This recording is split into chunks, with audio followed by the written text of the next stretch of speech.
Chers lecteurs, bonsoir. Je me retrouve en compagnie de David Strosberg. Bonsoir David. Bonsoir. Nous allons parler aujourd'hui du dernier roman publié chez POL d'Emmanuel Carrère qui s'intitule V13. Alors, un petit raccourci avant tout. Qui est Emmanuel Carrère, que vous connaissez certainement déjà? C'est un fils d'immigrés russes. Il est le fils de Hélène Carrère d'Encausse, historienne, membre de l'Académie française. Lui-même a été au départ critique de cinéma. Il écrit plusieurs scénarios. C'est un écrivain connu qui a écrit les romans tels que D'autres vies que la mienne, Limonov, le roman russe, Le Royaume, Yoga, et qui nous revient aujourd'hui avec V13. Alors V13, c'est le procès, c'est plutôt le nom de code du procès des attentats de Paris, auquel Emmanuel, pendant 10 mois, s'est rendu quasiment tous les jours en tant que journaliste, puisqu'il a tenu durant tout ce temps une chronique pour le Nouvel Obs, chronique que personnellement je n'ai jamais lue, et dans lequel, justement, il va raconter les événements. Je fais juste une petite parenthèse avant de te donner la parole. On m'a souvent demandé pourquoi je lisais ce livre avec un air de dégoût. Le lire n'est pas, ni de la part de David, ni de la mienne, une curiosité mal placée, mais c'est justement, et je reprends les mots d'une victime, il faut que ce qui est arrivé devienne un récit collectif. Et finalement, c'est derrière les chroniques judiciaires qui sont plus que des chroniques judiciaires, et c'est ce que David va nous expliquer maintenant, on sent la patte du romancier qui parvient à nous émouvoir dans l'inacceptable. Ben, oui, comme tu dis, moi je pense qu'il y a un malentendu, si je peux me permettre, un malentendu marketing autour du livre. Mhm.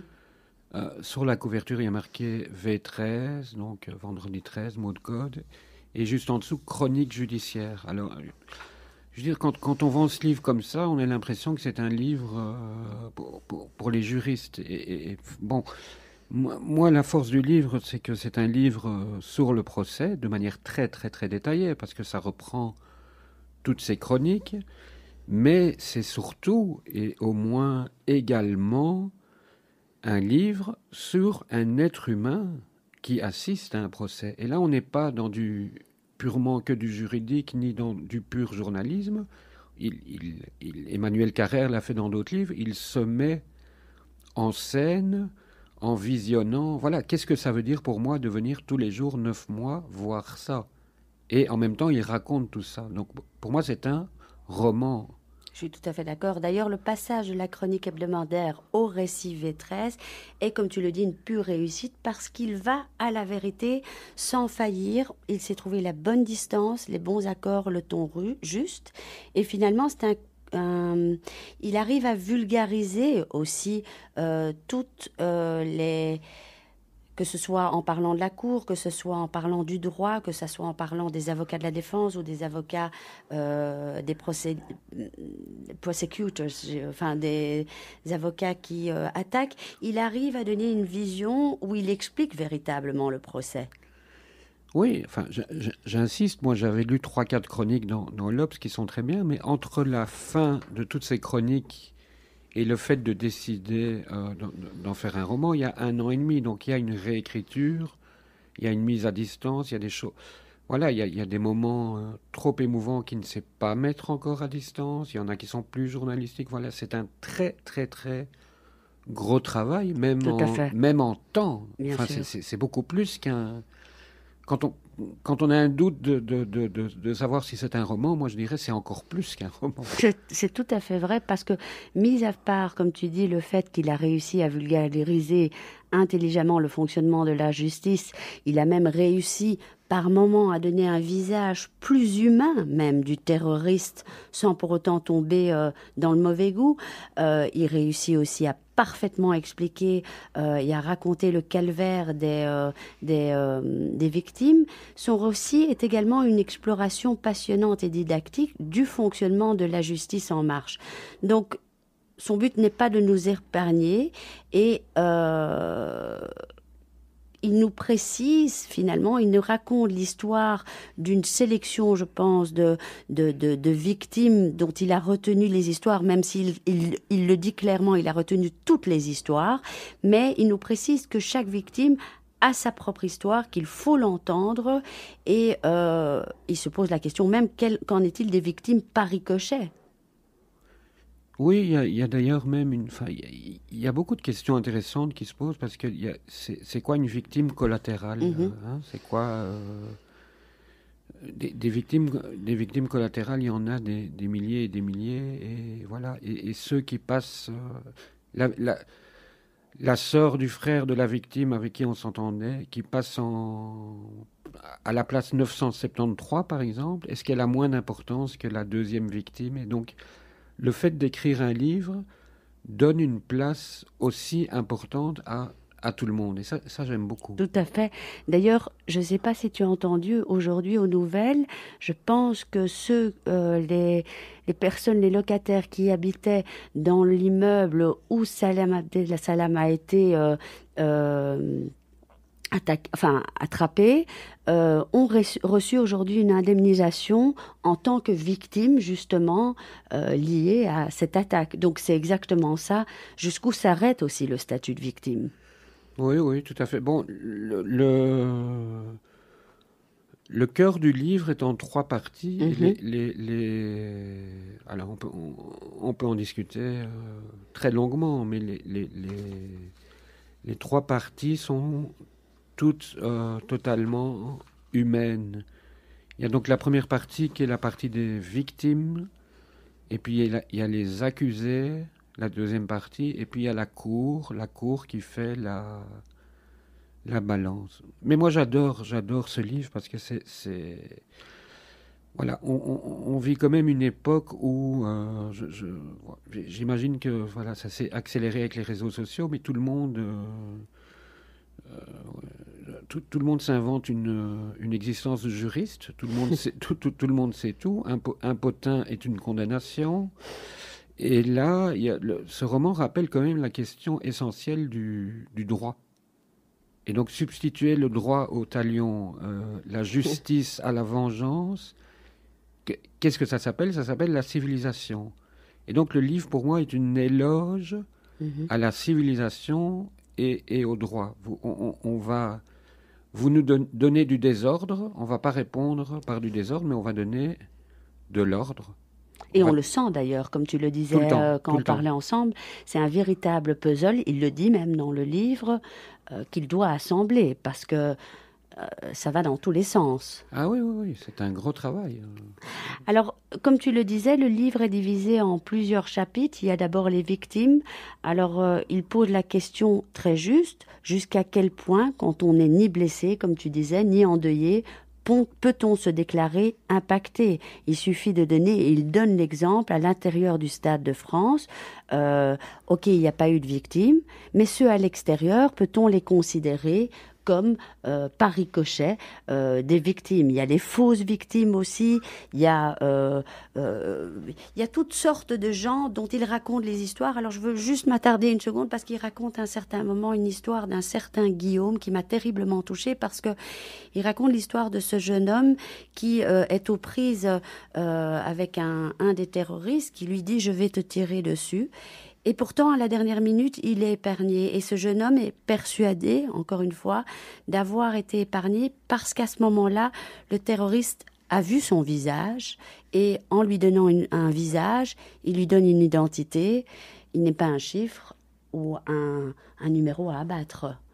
Et c'est ces petits détails-là qui font justement la différence, ces réflexions intelligentes qui font justement la différence de Emmanuel Carrère.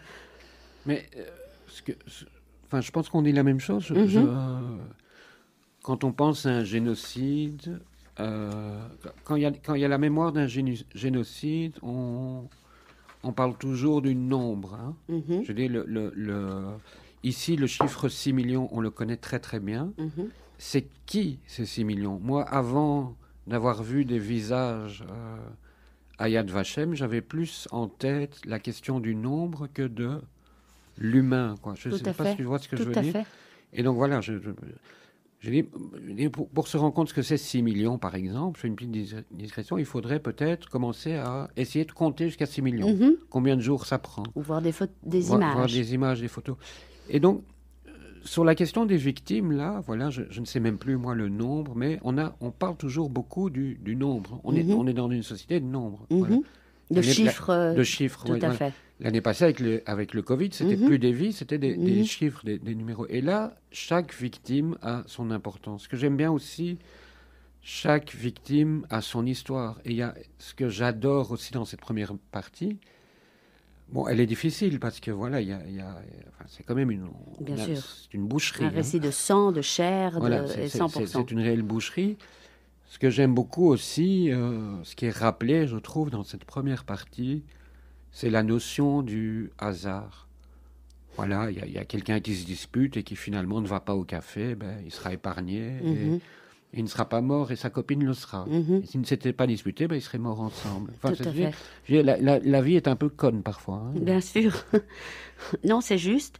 Et c'est ces petits détails-là, comme tu dis dans cette première partie, en les rendant plus humains, en les personnalisant, je dirais, que finalement, le récit sort d'une chronique judiciaire. Alors, il parle aussi, de la même façon qu'il parle qu'il y a une communauté chez les victimes, il y a également une communauté chez les accusés, qui est finalement la suite du livre, puisqu'il y a tout un chapitre qui parle des accusés. Bien sûr, il y a une communauté chez les victimes qui ont vécu la même chose. On sent, après le procès, ils vont boire un verre, Emmanuel se joint à eux, il les connaît plus intimement.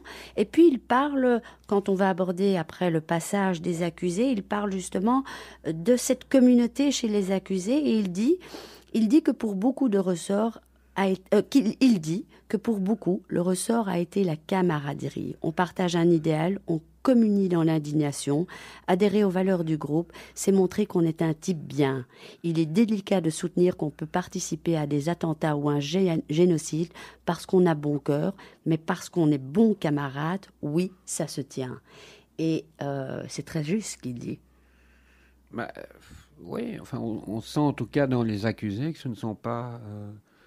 Moi, je n'aime jamais quand on dit, en général, hein, je ne dis jamais ce sont des monstres.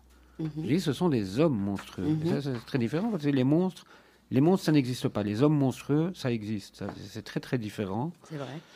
Et ces gens-là ont leur logique. Voilà, ces gens-là ont leur logique et bon, voilà, je trouve ça un peu. Voilà, je considère que je suis civilisé, je considère leur logique un peu spéciale, mais il y a une logique dans l'acte de se mettre ensemble pour faire ça. Et il y a un temps de parole aussi long que celle des victimes qui est donné.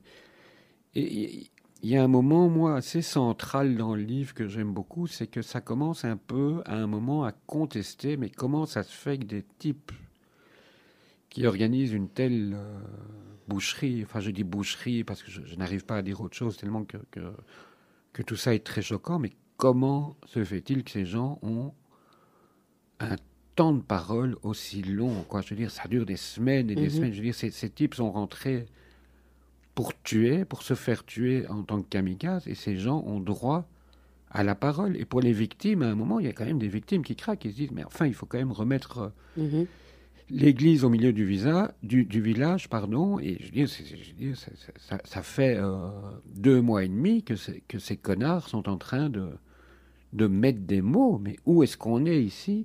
Et la cour répond, mais on est dans une cour de justice. Bien sûr. On est dans la civilisation. Et ça revient à ce que j'ai dit au début, mais on répond à la barbarie par le droit, quoi. Tout à fait. Et ça, c'est... Et tout le monde doit être entendu. Tout le monde doit être entendu pour atteindre ce cadre-là. Et ça, et pour les attentats, et je trouve, j'insiste, pour le monde d'aujourd'hui, et où en général, où le débat va, et comment le débat s'effrite, n'existe plus, la question de la cour juridique est une question vertigineuse et hyper importante. Tout à fait. Il parle aussi, je ne vais pas dire que ça donne une explication à leurs actes, mais il insiste, Emmanuel Carrère, sur le fait que les djihadistes ne respectent que les suprématistes. et l'extrême droite, justement parce que, comme eux, ils pensent que leurs deux civilisations sont incompatibles, ce qui justifierait, selon eux, leur acte. Alors, c'est sûr que c'est très délicat d'aborder ça, mais quelque part, c'est la vérité, c'est ce que ces gens pensent. Oui, c'est ce que les gens, c'est ce que ces gens pensent et diront, et c'est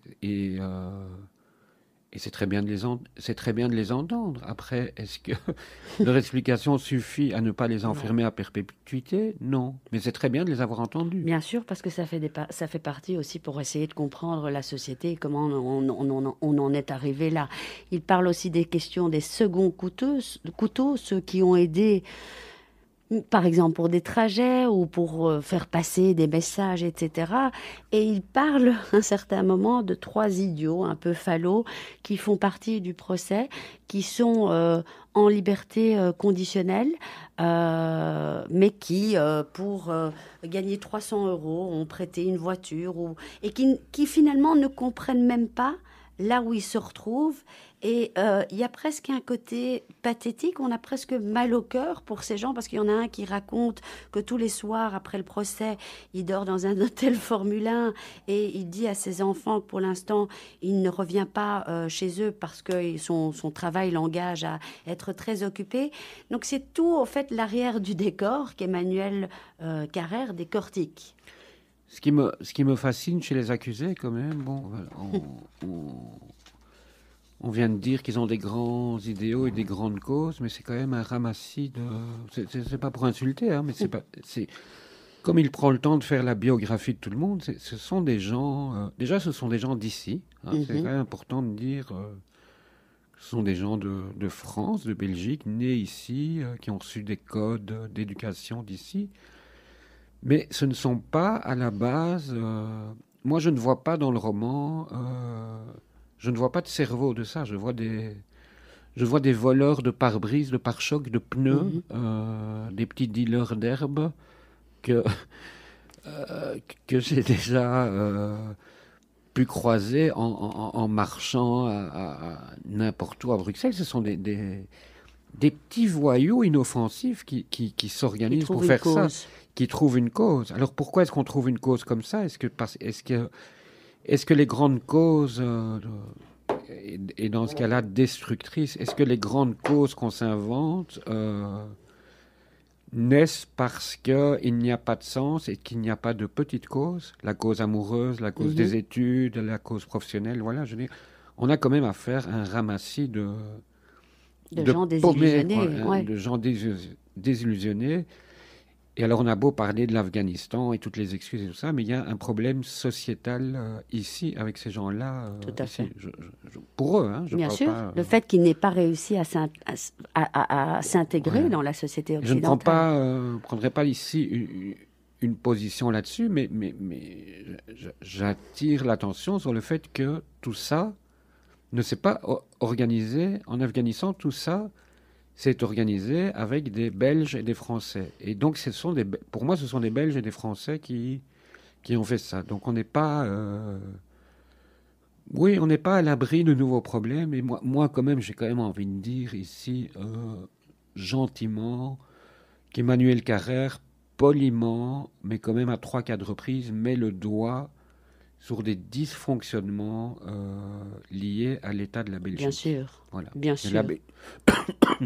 Pardon, que la Belgique est comme parfois un pays surréaliste et que le surréalisme, voilà, parfois peut mener à des choses, voilà.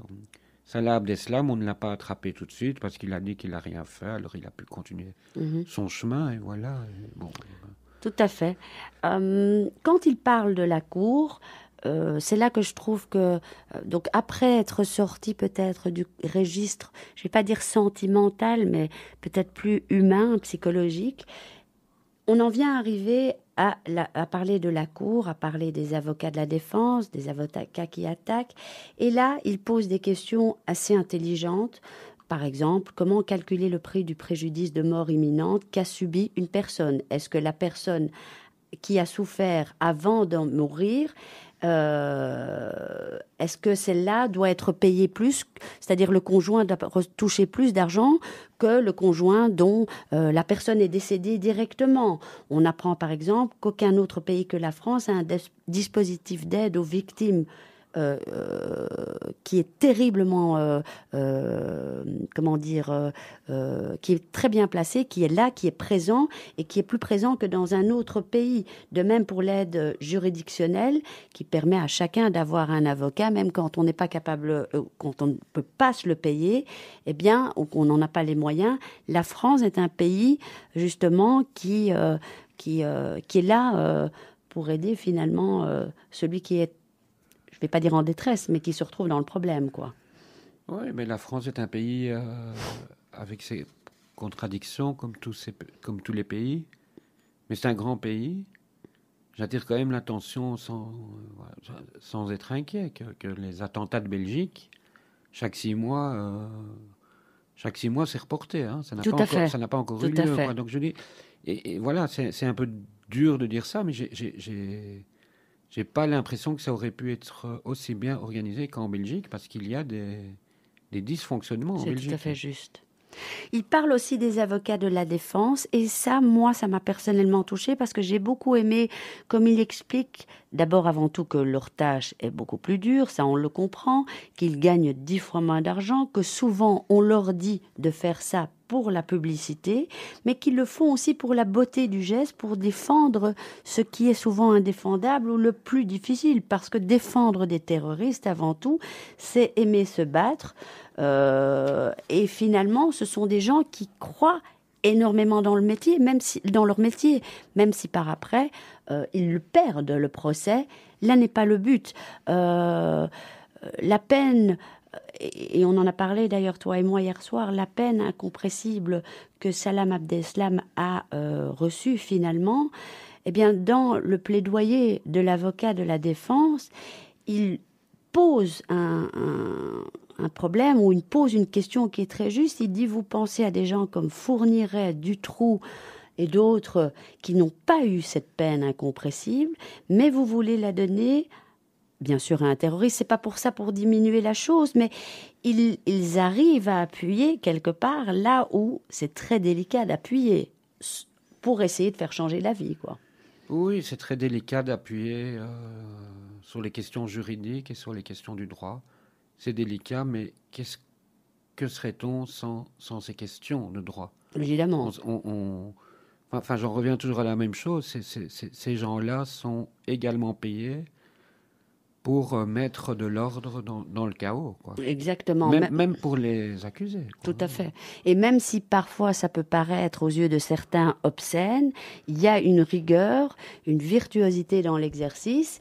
Et comme ces avocats de la défense, par exemple, ne peuvent pas tout dire, ils doivent justement choisir avec soin et attention les détails les plus significatifs et placer au bon moment le portrait des accusés et leur rôle à chacun dans la machine de la mort.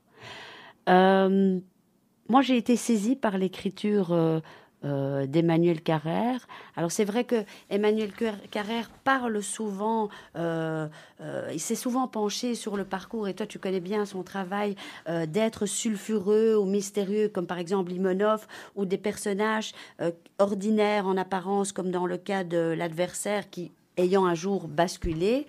Et on voit encore une fois qu'il s'attache dans ce livre à l'âme humaine, à ce qu'elle a de plus terrible, de plus fragile en même temps et de plus dangereux. Oui, Emmanuel Carrère est l'écrivain qui décrit le mieux ce qui est le plus clair et ce qui est le plus obscur. C'est quand même quelqu'un qui est toujours tout à fait à la frontière des deux. Et c'est quand même important de souligner parce qu'on comme on est dans du juridique, on dit des choses assez didactiques, mais c'est réellement très très bien écrit, comme un musicien au sommet de son art. Et je dis, on sent.